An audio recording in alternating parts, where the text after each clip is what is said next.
Olá amigos do canal, mais vídeo para vocês. Pessoal, hoje a gente está aqui com bucha de barra bucha da barra estabilizadora. Essa bucha aqui em específico é desse carro aqui, pessoal, da ASX, tá? A gente fez uma manutenção completa nesse carro. O carro tinha muito barulho, tá, pessoal?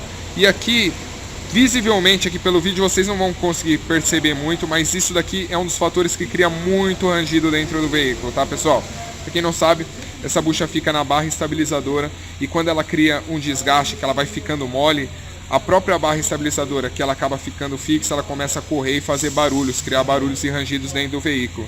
E aí acaba trazendo um desconforto para o cliente. Então, trocamos essas peças também para eliminar um dos ruídos do carro, que já não estava a bucha, vocês conseguem, essa bucha é bem rígida, vocês conseguem perceber na mão como ela já está flácida, né?